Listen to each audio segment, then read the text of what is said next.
Je vais vous dire, on est content juste pour une chose en fait. Je vais vous dire, moi je suis content juste pour une chose. Je vais vous dire, c'est quand même là, il y a quand même beaucoup de woke là qui aujourd'hui ont pas mangé du quinoa ce midi. Je peux vous dire que le quinoa est mal passé ce midi là. Alors là, et là ça m'a fait tellement plaisir. Là je peux vous dire que là il y a eu des indigestions au quinoa. Ils ont jamais vendu autant de gaviscons là à côté des prods de woke là et des journalistes woke là. Je peux vous dire que là il y a du gaviscon et du malox. Là je pense que vous passez l'action est en hausse incroyablement. Non mais c'est incroyable, c'est fou. C'est juste ça moi je vais vous dire. J'avais juste envie de voir les têtes ce matin. Et vous avez vu, et alors on va en parler dans un instant, mais je voudrais dire, parce que j'avais envie de partager ça avec les auditeurs d'Europe 1. Vous nous appelez 01 80 20 39 21. Bien sûr, on parle de la victoire de Donald Trump. Donald Trump. Alors on disait que c'était serré, ça a été une déculottée, excusez-moi, 277 voix contre 224, il a gagné tous les grands, la Pennsylvanie, la Géorgie, le Michigan. Voilà, bon, moi je parle pas tellement anglais, mais bon voilà. Et c'est vrai que c'est quand même incroyable la revanche de Trump. Et regardez, Trump, TPMP. Vous n'avez pas remarqué ? Vous voyez un parallèle ? Trump, TPMP, TRUMP. Vous voyez pas le truc ? Non mais ça c'est ce qui est fascinant c'est le sens de l'histoire. Dans la personnalité de Trump, c'est un phénix, il résiste à tout. Vous êtes Gauthier Lebray. Je suis Gauthier Lebray. Vous m'avez présenté comment à l'instant le génie de ces 15 dernières années. Ah oui voilà. Merci. Alors, on va revenir là-dessus. Je voudrais juste, 2 petites secondes, je voudrais juste avoir l'avis de chacun. J'aimerais qu'il y en ait un qui puisse reconnaître leur défaite et dire que j'avais dit que Donald Trump, j'ai pas hésité un instant. Pas un instant. Mais pas un instant, j'ai dit il n'y a aucune chance qu'elle gagne. Je le savais, et vous le savez quoi ? Bien sûr. Mais les mecs, je vous jure, et je le dis aux auditeurs d'Europe 1, sachez-le, dès que vous aviez des mecs aux États-Unis qui appelaient des gars un peu dans le... Voilà, qui sont dans le voilà, qui connaissent un peu les choses, ils m'ont dit, mais écoute-moi bien, parie toute ta fortune sur Donald Trump, il est sûr de gagner à 100%. D'ailleurs, il y a un gars en France qui a parié 28 millions sur la victoire de Donald Trump. Il a gagné, je crois, 15 millions, ou je sais plus, 40 millions. 46 millions, voilà, vous vous rendez compte ou pas ? Et je vous jure que c'est vrai, c'était sûr et certain. Et ce qui m'a fait rire, voilà, Donald Trump, Kamala Harris, voilà, je connais pas très bien leur programme, etc.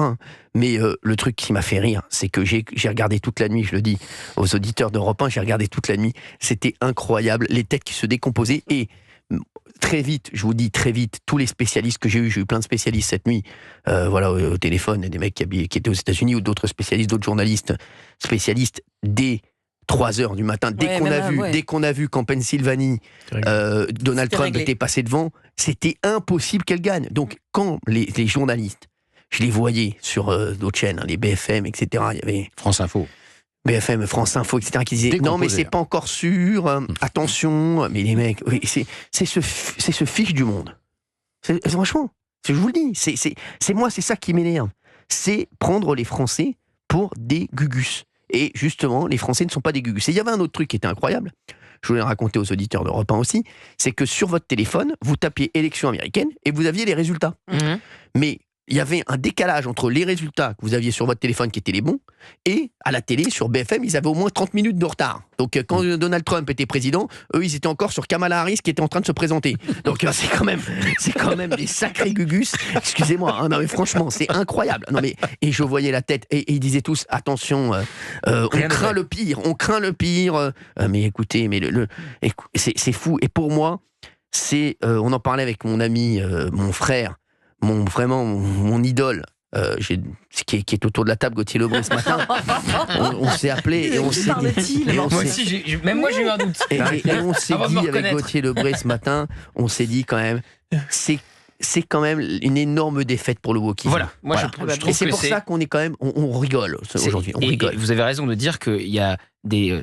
Français téléspectateurs qui ne regardent la télé depuis ce matin que pour voir des mines déconfites. Bien sûr, mais moi c'est ce que je fais. Voilà. Et je suis d'accord avec vous, c'est le principal enseignement de la victoire de Trump, c'est la défaite du wokisme. Et c'est magnifiquement représenté par le choix des deux vice-présidents, J.D. Vance pour Trump, Tim Walz pour Kamala Harris. L'un qui est la révélation de cette campagne et qui sera le futur sans doute du Parti républicain, qui est J.D. Vance, qui vient donc des classes ouvrières très populaires de l'Amérique, de ce qu'on appelle les rednecks. Et en fait, Trump est devenu le milliardaire représentant des classes ouvrières face à Kamala Harris, qui a fait le choix d'un vice-président qui ne le sera donc jamais, Tim Walz, qui était censé aller chercher le vote ouvrier justement, et qui a fait un deuxième mandat de gouverneur ultra woke. Donc, si vous voulez, c'est un peu aussi ce qui se passe avec la gauche française. C'est l'abandon des classes ouvrières au profit du wokisme. Exactement. Et les gens aux États-Unis ont rejeté massivement le wokisme. Mais je vais vous dire, je trouve que pourquoi je suis amusé par cette victoire, parce que je trouve qu'il y a quand même une analogie avec ce qui se passe en France, non seulement en politique, mais aussi dans les médias. Et c'est incroyable. Et c'est fou quand on voit ces gens qui sont déconnectés totalement. Excusez-moi, on le savait. Je suis désolé. Hein, excusez-moi de vous dire ça. Mais tous les mecs bien informés savaient très bien que Kamala Harris n'avait pratiquement aucune chance de gagner. Je suis désolé. Donc à un moment, il faut dire les choses aux gens. Je suis désolé, excusez-moi de vous dire ça. J'avais des infos, j'ai pas douté une seconde. Les gens m'ont dit, il n'y a aucune chance. Voilà, c'est clair, c'est simple, c'est net. Donc alors, il y avait bien sûr, hein, il disait que les sondages étaient serrés, etc. Parce qu'il y a eu un petit rebond quand elle est arrivée. Non, mais il n'y a aucun rebond, arrêtez. On nous a parlé de l'Iowa il y a une semaine, elle a pris une déculottée. On va en parler dans un instant. 01 80 20 39 21 sur Europe 1. On parle de tout ça.